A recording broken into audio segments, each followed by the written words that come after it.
pengetahuan tentang plasenta. Yang terakhir tentang plasenta adalah tentang fungsi plasenta yang belum saya sampaikan kemarin. Fungsi plasenta ini ada beberapa macam, ya. Jadi semua yang ada di ibu yang bisa masuk ke dalam janin itu semuanya melalui plasenta atau yang disebut transplasenter, ya. Transplasenta atau transplasenter, ya. Nah, apa saja yang bisa masuk ke plasenta atau fungsi dari plasenta ini tadi adalah sebagai alat transfer nutrisi, yaitu meneruskan makanan dari ibu ke janin. Maka dari itu, kalau seandainya ibu trimester pertama atau awal-awal kehamilan yang pasti akan mengalami mual dan muntah, harus dilawan mual muntahnya. Karena nutrisi bayi itu semuanya berasal dari ibu. Kalau ibunya nggak mau makan, ibunya nuruti mual muntahnya, maka apa yang akan didapat oleh bayi nggak ada, ya. Jadi pada awal-awal trimester kehamilan, pada awal-awal pertama terjadi kehamilan itu pasti akan ada mual muntah. Mual muntah itu dari mana? Dulu di ASKEP 1 sudah pernah dipelajari, ya, karena meningkatnya hormon HCG. Ya, hormon chorionic gonadotropin. Human chorionic gonadotropin. HCG ini yang akan membuat mual muntah pada awal-awal kehamilan. Nah, kemudian kalau muntah ya harus dilawan, harus dimakan makan apa lagi. Kalau habis muntah makan lagi, ya. Karena awal-awal kehamilan ini janin banyak membutuhkan nutrisi untuk dia membentuk organ-organ, ya.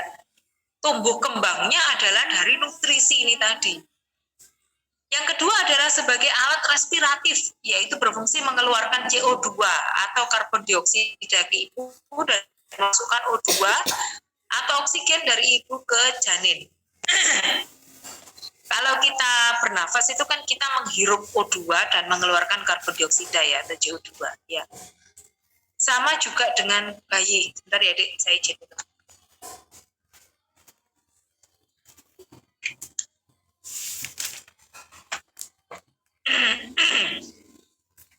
Sama juga dengan bayi. Bayi membutuhkan CO2 dan dia mempunyai residu CO2, membutuhkan O2 dan residunya atau zat sisanya adalah karbon dioksida. Nah, itu juga dikeluarkan melalui plasenta, ya. Kemudian yang ketiga sebagai alat ekskresi atau pengeluaran, yaitu berfungsi mengeluarkan sisa-sisa metabolisme bayi ke darah ibunya melalui plasenta. Sebagai pembentuk hormon, pernah kan mendengar atau mungkin nanti kalian akan mendengar bahwa atau melihat sendiri bayi baru lahir perempuan dia sudah mengalami menstruasi atau keluar darah melalui vaginanya, ya. Nah, hal tersebut menunjukkan bahwa di dalam proses kehamilan seorang bayi ini juga akan memproduksi hormon, salah satunya adalah hormon estrogen. Apabila seorang ibu kelebihan hormon estrogen atau hormon estrogennya tinggi, maka si bayi ini bisa terjadi pengeluaran darah atau biasa istilahnya menstruasi sih, ya, kalau pada bayi, tapi hanya mungkin 2-3 hari dan itu akan berhenti sendiri. Tapi darahnya juga nggak keluar banyak banget seperti kita kalau menstruasi, juga enggak, ya. Hanya beberapa saja, sedikit gitu, mungkin hanya 1 sendok sehari gitu, ya.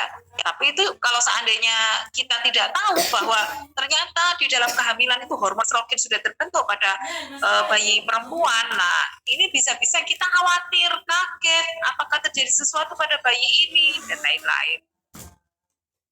Kemudian apa yang bisa kita lakukan apabila seorang bayi ini ternyata kelebihan hormon estrogen seperti yang saya bilang tadi keluar darah melalui vagina tidak ada, cuma kita observasi aja. Apakah perlu kita berikan obat-obatan untuk mengurangi pendarahannya atau peningkatan dosis vitamin K? Enggak, ya enggak perlu. Jadi nanti 2-3 hari kita observasi, kalau seandainya sudah berkurang ataupun sudah berhenti, ya sudah, ya. Hanya itu saja karena pengaruh hormon. Ya, jadi salah satu fungsi plasenta ini juga sebagai pembentuk hormon. Sebagai alat pertahanan, yaitu melalui plasenta, janin mendapatkan antibodi dari ibu. Sebagai contoh anti cacar, tetanus, difteri, dan lain-lain. Semua obat dari ibu akan masuk ke janin. Oleh sebab itu, maka harus berhati-hati apabila minum obat tanpa resep dokter. Jadi pada saat satu periode proses kehamilan itu kita harus berhati-hati dalam memberikan obat-obatan kepada ibu hamil, ya, khususnya obat-obatan yang bisa mencegah atau istilahnya merusak proses pembentukan organ-organ, ya. Seperti obat-obatan dexamethasone, ya, hati-hati. Seperti mungkin saya sudah pernah bilang di farmakologi, ya. Obat-obatan dexamethasone itu bisa mempengaruhi proses pembentukan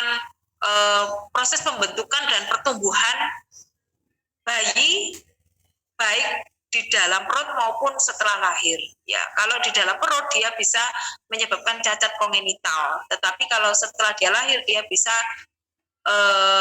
membuat seorang anak itu kerdil atau stunting, ya.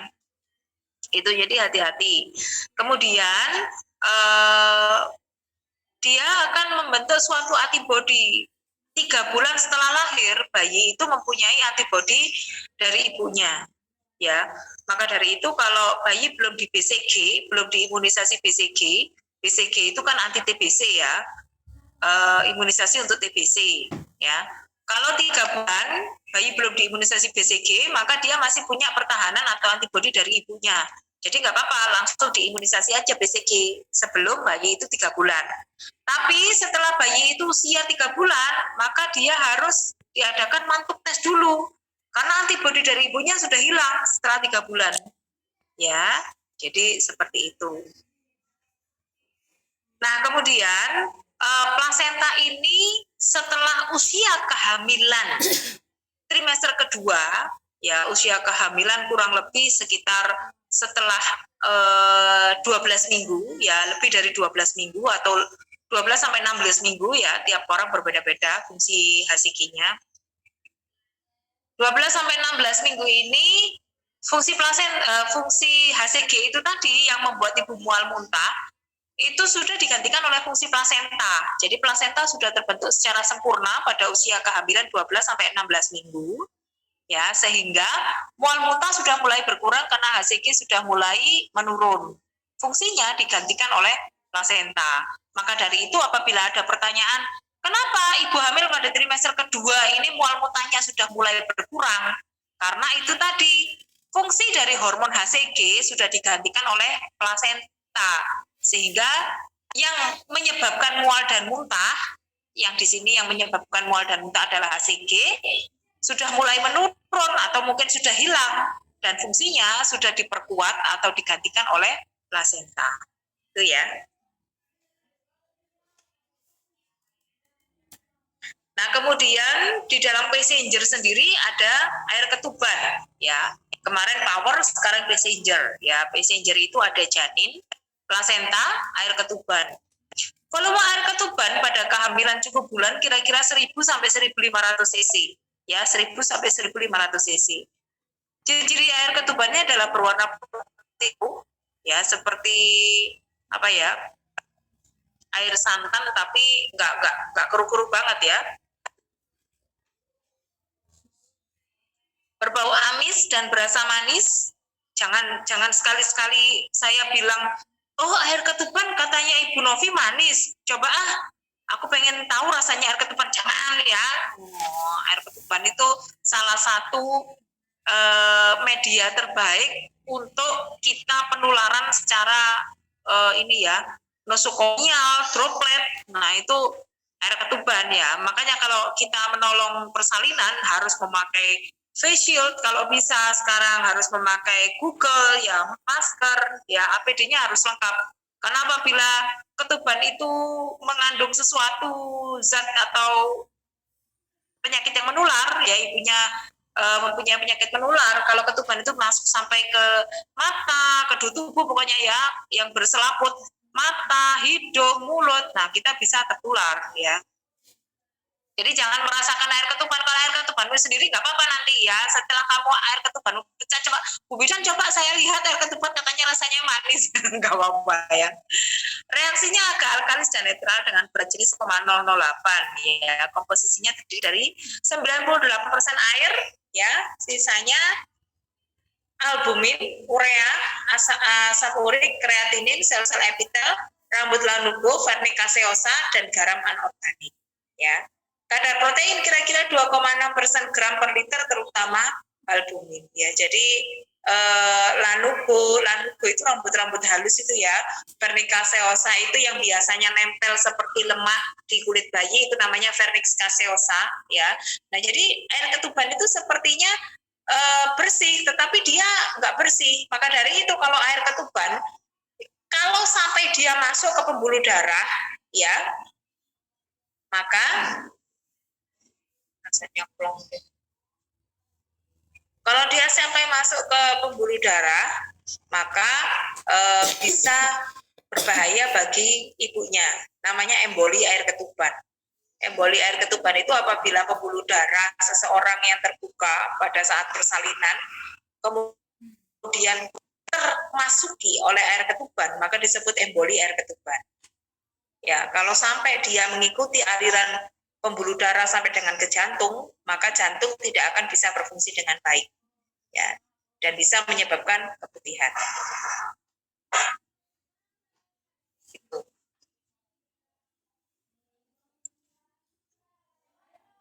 Nah, di dalam air ketuban itu ada beberapa kelainan, yaitu karena jumlahnya ya, namanya polihidramnion. Polihidramnion ini merupakan suatu kondisi di mana jumlah air ketuban melebihi 1000 ml. Ya. Insiden hidramnion ini, polihidramnion bisa disebut juga sebagai hidramnion ya. Kalau air ketuban namanya amnion. Air ketubannya namanya amnion. Kalau terlalu banyak namanya polihidramnion atau hidramnion ya. Insiden hidramnion ini dijumpai pada sekitar 1% dari semua kehamilan. Diagnosa polihidramnion atau hidramnion ditentukan dari pemeriksaan USG. Ya, jadi dari pemeriksaan USG itu nanti dibagi 4 ruang, perut ibunya dibagi 4 ruang. Jadi di situ akan dihitung berapa jumlah air ketubannya. Batasan hidramnion adalah apabila volume cairan ketuban melebihi 1000 ml. Komplikasinya apa? Karena terlalu banyak air ketuban, maka pada saat belum belum saatnya untuk melahirkan, dia sudah over distensi. Jadi rahim itu sudah meregang berlebihan, ya, sehingga bisa terjadi kelahiran prematur, atau juga bisa ketuban pecah lebih awal atau KPD, ya.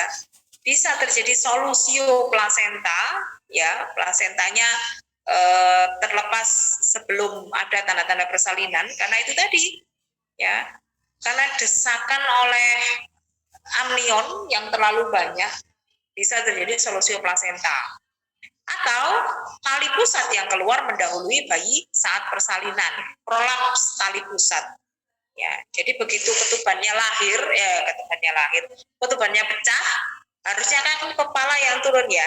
Nah, karena terlalu banyaknya, maka bayinya ini masih di dalam, tapi tali pusatnya sudah keluar duluan. Atau juga kematian janin dalam kandungan karena keracunan amnion, keracunan dari air ketuban. Nah, ada kondisi yang terlalu banyak dan juga ada kondisi yang terlalu sedikit. Ada polihidramnion, ada oligohidramnion. Kalau poli itu lebih dari 1000 ml, kalau oligo kurang dari 500 ml atau 500 cc. Ya. Oligohidramnion itu suatu kelainan cairan ketuban di mana jumlah cairan ketuban atau amnion terlalu sedikit, ya, kurang dari 500 ml. Penyebabnya apa? Dari faktor janin sendiri. Kan ketuban itu salah satunya dihasilkan dari cairan si bayi juga, ya. Jadi dia kurang mengeluarkan cairan juga bisa. Atau bocornya membran amnion. ya, membran ketuban. Ya, jadi dia merembes KPD. Ketidaknormalan janin, tidak adanya ginjal atau ginjal yang abnormal, agenesis ginjal, ginjal polikistik pada janin juga bisa menurunkan produksi urin yang pada akhirnya berdampak pada sedikitnya cairan ketuban. Ya. Dan juga faktor genetik, adanya pewarisan gen yang abnormal dari ibunya. Oh bisa ya Bu, bisa ya. Jadi oligohidramnion itu bisa menurun. Kalau ibu kita dulu melahirkan kita atau hamil kita ini oligohidramnion, maka bisa terjadi oligohidramnion juga. Harus diantisipasi lebih awal. Nah, penyebabnya bisa juga terjadi karena abrupsio plasenta, ketidakteraturan pada darah plasenta. Jadi plasenta ini yang ada beberapa kelainan pada plasenta, salah satunya adalah abrupsio atau lepasnya plasenta sebelum waktunya, sehingga menyebabkan ketuban ini sedikit. Anak kembar, ya, wanita hamil dengan janin kembar memiliki resiko lebih tinggi terjadinya defisiensi cairan amnion. Ya, jadi ketidakstabilan intake dan outputnya itu lebih banyak pada anak kembar sehingga terjadi oligohidramnion. Ya. Kemudian bisa juga disebabkan oleh konsumsi obat-obatan NSAID. Ya, obat-obatan NSAID, non-steroid anti-inflammation drug. Jadi obat-obatan antiinflamasi. Contohnya seperti yang saya bilang tadi, salah satunya adalah dexamethasone. Jangan sekali-sekali tanpa petunjuk dokter atau tanpa advice dari dokter, kita memberikan obat-obatan golongan NSAID. Yang biasa kita gunakan adalah obat-obatan dexamethasone. Selain dia bisa menyebabkan oligohidramnion, dia juga bisa menyebabkan kelainan pada janin. Salah satunya nanti adalah cacat kongenital atau bisa menyebabkan kerdil pada saat proses tumbuh kembang seorang bayi atau anak. Ya, jadi benar-benar harus kita bisa memanage ya, atau bisa mewaspadai apa saja yang bisa kita berikan kepada janin. Jangan apabila ibu tersebut hamil ataupun menyusui, jangan sekali-sekali kita memberikan obat-obatan secara bebas atau tidak hati-hati, ya. Itu. Nah, ini ada inhibitor ACE atau angiotensin converting enzyme yang bisa menyebabkan air ketuban itu sedikit yang diproduksi oleh obat-obatan golongan NSAID ini tadi. Ya.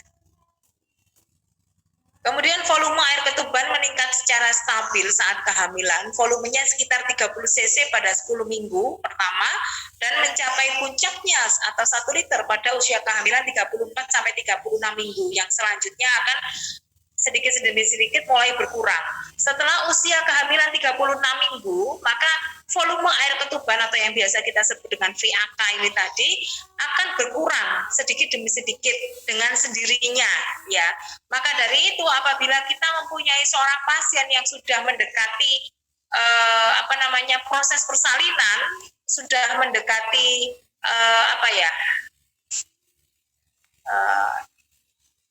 TP atau tafsiran persalinan, ya, tanggal tafsiran persalinan, maka harus kita tanya, Ibu, apakah sudah ada mulai berasa kencang-kencang, ya, karena ibu hamil yang postdate atau lebih bulan, lebih dari 42 minggu, ya, usia kehamilan 40 sampai 42 minggu itu air ketuban sudah mulai sedikit. Kalau air ketuban sudah mulai sedikit, maka siapa yang akan terancam? Bayinya. Bayinya bisa terjadi fetal distress. Kalau bayinya sudah fetal distress, maka angka kematian bayi akan meningkat. Ya. Nah, itulah kenapa kita harus mewaspadai apabila seorang ibu hamil ini menderita atau terancam postdate. Ya, jadi kalau sudah usia 41-42 minggu, nah itu kita harus warning, ya, harus sudah mulai waspada. Mungkin kita bisa menyarankan ibu untuk USG. Ibu segera USG ya untuk melihat bagaimana kondisi di dalam perut ibu. Ya, satu kondisi janinnya, kedua kondisi plasentanya, ketiga kondisi air ketuban. Kalau memang air ketubannya masih mencukupi, silakan menunggu sampai dengan 42 minggu. Tapi kalau sudah lebih dari 42 minggu, silakan untuk merujuk. Ya, jangan sekali-sekali menunggu, nanti fatal akibatnya. Ya, menyesal nanti akhirnya.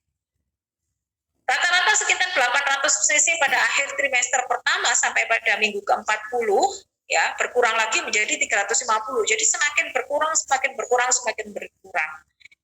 Nah, pada tingkat penurunan sekitar 150 ml per minggu pada kehamilan 38 sampai 43 minggu. Ya, hati-hati. Fungsi air ketuban, selama selaput ketuban tetap utuh, cairan amnion atau air ketuban melindungi plasenta dan tali pusat dari tekanan kontraksi uterus. Cairan ketuban juga membantu penipisan dan dilatasi pada serviks. Kalau seseorang infartu masih dengan ketuban utuh, ya biasanya dia proses menurunnya kepala ini dia akan lebih cepat. Tetapi kalau ketubannya sudah pecah, maka dia akan lebih lama karena tidak ada yang ikut mendorong. Ya, jadi ketuban itu juga salah satunya untuk membantu penipisan dan dilatasi pada serviks pada saat infarkt. Ya, mencegah perlekatan janin dengan amnion, ya, agar janin dapat bergerak bebas, ya. Seperti kalau kalian berenang, kalau berenang di kolam renang, banyak airnya kan seneng ya, bebas rasanya. Tapi kalau coba airnya cuma separuh kan nggak enak ya.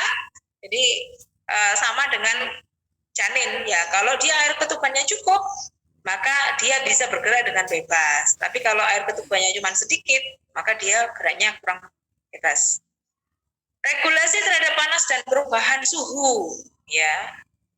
Dia mempertahankan suhu. Kalau seandainya suhunya dingin, dia menghangatkan. Kalau seandainya suhunya panas, dia mendinginkan, ya, sebagai regulasi.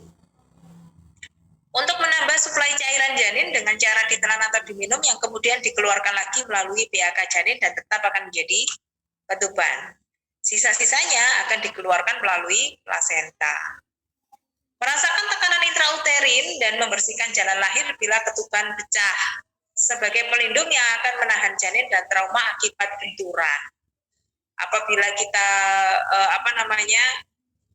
jatuh ya, katakan ibu hamil jatuh tetapi jatuhnya tidak fatal ya, maka dia bisa menjadi pelindung apabila terjadi benturan. Asal air ketuban ini dari urin janin, transudasi dari darah ibu, dan sekresi dari epitel amnion. Cara mengenali air ketuban kita bisa dengan menggunakan ini ya. Kita bisa dengan menggunakan lakmus namanya, kertas lakmus. Kertas lakmus itu bentuknya seperti ini ya. Ya, secara makroskopis air ketuban memiliki karakteristik ini, bau amis bercampur bau amis ini karena adanya lanuku, rambut dan vernik ya. Bercampur mekonium. Secara mikroskopis air ketuban dapat ditemukan lanugo dan rambut-rambut halus. Secara laboratorium, kadar ureum rendah dibandingkan dengan urin. Nah, air ketuban ini adalah bersifat basah. Ya, jadi kalau seandainya kertas lakmus ini berubah menjadi ungu, maka dia adalah air ketuban karena dia bersifat basah. Tetapi kalau dia tetap berwarna seperti ini, pink ya, maka dia bukan air ketuban. Biasanya kan kalau ibu tersebut mengeluarkan sesuatu dari vagina, seorang ibu itu gampang panik. Bu, saya kok seperti mengeluarkan sesuatu dari kemaluan saya. Itu ya, dikhawatirkan adalah ketuban. Tetapi kalau dengan kertas lakmus kita bisa dengan menempelkan saja ya, menempelkan kertas lakmus ini di vulva ya, atau yang mana keluar cairan ini tadi. Kalau memang dia berubah warna menjadi ungu, maka dia disebut maka pasti itu ketuban ya, karena ketuban itu sifatnya adalah basah. Tapi kalau dia tidak berubah ya, warnanya tetap seperti pink seperti itu, maka itu bukan ketuban, tapi bisa saja keputihan ataupun cairan vagina dan lain-lain ya. Passage. Nah, setelah power kita ke passage. Passage itu jalan lahir. Jalan lahir di sini yang dimaksud adalah panggul dan saluran jalan lahir termasuk rongga panggul ya. Nah, tipe bentuk panggul itu ada bermacam-macam. Ada yang ginekoid, android, antropoid dan platypeloid. Ya, struktur tulang atau rangka panggul kecil atau panggul ukuran normal ya terdiri dari pintu atas panggul atau hemper bundal dan pintu bawah panggul atau arcus pubis cukup luas sudut 90 derajat. Ya. Kemampuan uterus segmen bawah untuk melebar serviks dilatasi vagina merupakan saluran yang mudah merekang. Tetapi kalau panggul itu tidak bisa merekang panggulnya, tulang panggul dia tidak bisa merekang. Kalau dia sampai merekang, ya sakitnya bukan main dan bisa fatal akibatnya ya. Jaringan otot dasar panggul lemas dan mudah merekang kalau ototnya ya, tapi kalau tulang panggulnya nggak bisa. Nah ini ada berbagai macam bentuk panggul ya, yang biasa ataupun yang normal itu adalah yang ginekoid seperti ini ya, dan kebanyakan kita ginekoid. Kalau yang platypeloid, antropoid, android, nah ini ya, ini bentuk panggul yang tidak normal. Kalau ini masih bisa dilalui kalah, tapi kalau ini sulit karena ini tidak lebar, ini juga tidak lebar, apalagi ini ya. Nah, ini bentuk panggul ini yang bagus, yang ini yang ginekoid ya. Nah, ini bentuk-bentuk panggul kita ya. Tidak semua orang yang kelihatannya panggulnya kecil maka dia bukan ginekoid ya. Bisa saja orang yang panggulnya besar seperti ini tetapi ternyata bentuknya adalah platypeloid atau antropoid, itu bisa ya. Jadi tidak bisa kita melihat seorang perempuan itu hanya dari bentuk tubuhnya saja seperti ini ya. Nah ini nggak bisa. Kalau Bu Novi ini bentuk tubuhnya nggak ada yang di sini nih ya. Oversize ya. Ini ada tulang kemaluan, ini ada tulang panggul ya, dan ini ada tulang duduk atau yang biasa kita sebut sakrum ya. Nah, kemudian ada faktor yang lain namanya psikologi atau psikologis ibu ya. Lancar atau tidaknya proses persalinan banyak tergantung pada kondisi biologis, khususnya kondisi wanita yang bersangkutan. Namun, perlu juga untuk diketahui bahwa hampir tidak ada tingkah laku manusia yang disadari dan biologisnya yang tidak dipengaruhi oleh proses psikis. Ya, jadi psikologis itu akan mempengaruhi ketenangan ataupun siap atau tidaknya seseorang ibu itu untuk proses persalinan.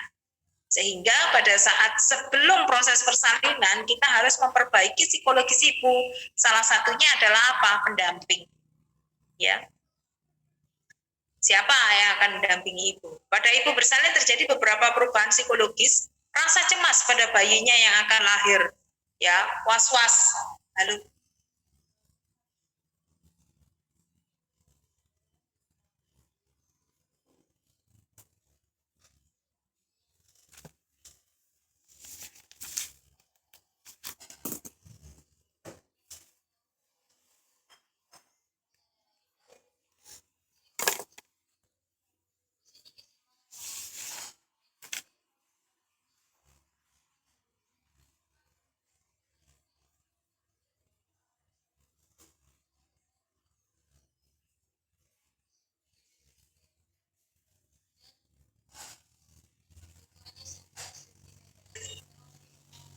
itu ya, rasa cemas pada bayinya yang akan lahir. Jadi kalau seandainya ibu tersebut was-was gimana ya bayi saya nanti normal atau tidak, cacat atau tidak, beratnya berapa ya, lengkap atau tidak ini organ-organnya ya. Nah itu rasa cemas itu yang akan mempengaruhi psikologis ibu, yang kita harus meyakinkan bahwa semuanya akan baik-baik saja ya.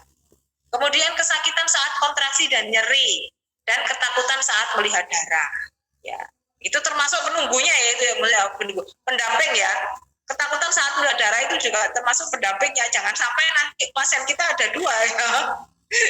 Si suami kita minta untuk mendampingi ibu, ternyata ketakutan saat melihat darah, pingsan. Ya, itu pernah terjadi pada pasien saya saat di rumah sakit dulu.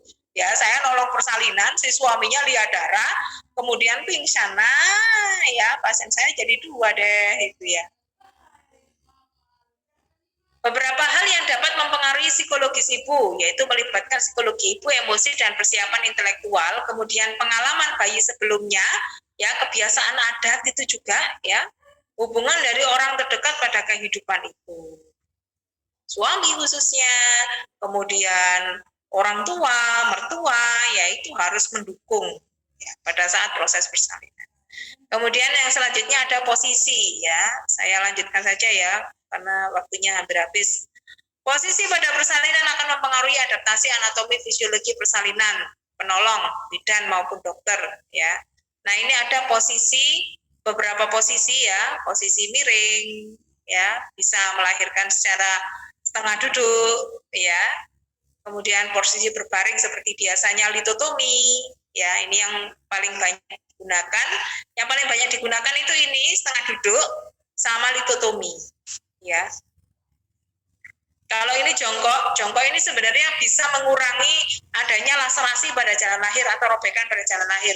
Tetapi kesulitannya di mana? Kesulitannya adalah si penolongnya ini ya, kasihan si penolongnya ini ya. Dan biasanya ini digunakan pada waterbird, ya, melahirkan di air. Banyak yang dengan posisi jongkok.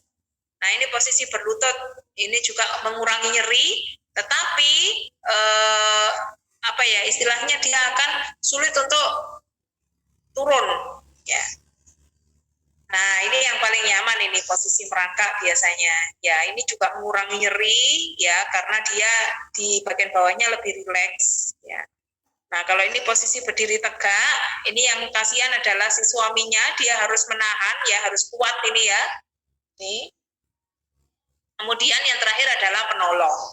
Penolong di sini siapa? Bidan, dokter SPOG, perawat mungkin apabila tidak ada penolong yang lain ya. Kompetensi yang dimiliki penolong sangat bermanfaat untuk memperlancar proses persalinan. Bidan mempunyai tanggung jawab yang besar dalam proses persalinan ya. Langkah utama yang dikerjakan adalah mengkaji fisiologis maupun patologis. Jadi kita harus bisa mendeteksi secara dini apabila ada kelainan-kelainan yang bersifat patologis pada saat proses persalinan. Ya. Faktor yang mempengaruhi persalinan penolong, kemampuan, ya, skill, knowledge, ya, ini keterampilan, ya, kemampuan, keterampilan, kepribadian, ya. Ini kepribadian ini kesatuan jasmani, rohani dalam segala aspek, ya.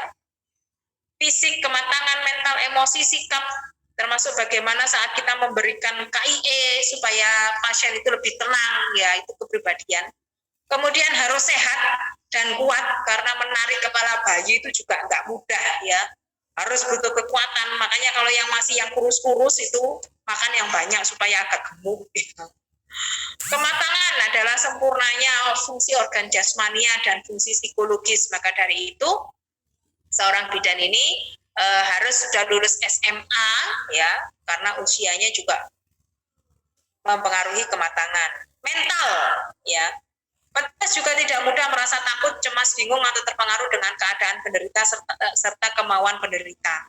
Jadi harus punya suatu prinsip, ya, kemudian nggak boleh takut, cemas, bingung. Emosinya harus stabil. Jangan karena pasiennya marah-marah terus, bidannya jadi ikut marah-marah, nah, emosinya nggak stabil. Sikap yang ditunjukkan oleh petugas hendaknya rasional, sesuai dengan norma yang dikehendaki oleh masyarakat, khususnya penderita, sopan, sabar, ramah, tidak ragu-ragu, penuh perhatian, selalu bersedia membantu dan menolong. Ya. Selain itu, petugas juga harus bisa memiliki sikap sosial dan profesional. Nah, ini yang terakhir adalah bidan adalah seseorang yang telah menjalani program pendidikan bidan yang diakui oleh negara tempat ia tinggal dan telah berhasil menyelesaikan studi terkait kebidanan serta memenuhi persyaratan untuk terdaftar atau memiliki izin formal untuk praktek bidan. Ya, itu pesan terakhirnya. Baik, sampai sini ada yang mau ditanyakan, silahkan.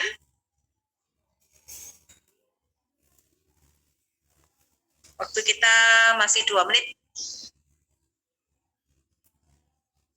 Nanti untuk pertemuan selanjutnya kita sudah beda bab lagi, ya. Ini harus selesai minggu ini. Ibu, untuk PPT kita bisa minta? Oh iya bisa. Kemarin belum saya share karena ada yang masih mau saya perbaiki lagi. Ini sudah fix, nanti saya share ya. Terima kasih, Bu. Iya, sama-sama. Kalau memang tidak ada pertanyaan, karena waktunya sudah habis, nanti silakan kalau memang baru ada pertanyaan silakan dicatat dulu, nanti kita bahas minggu depan ya. Kalau memang sudah tidak ada pertanyaan, saya akhiri sekian. Semoga bermanfaat apa yang sudah saya berikan pagi hari ini. Jangan lupa absen ya. Saya akhiri sekian. Selamat pagi. Wassalamualaikum warahmatullahi wabarakatuh. Terima kasih, Bu. Terima kasih, Bu.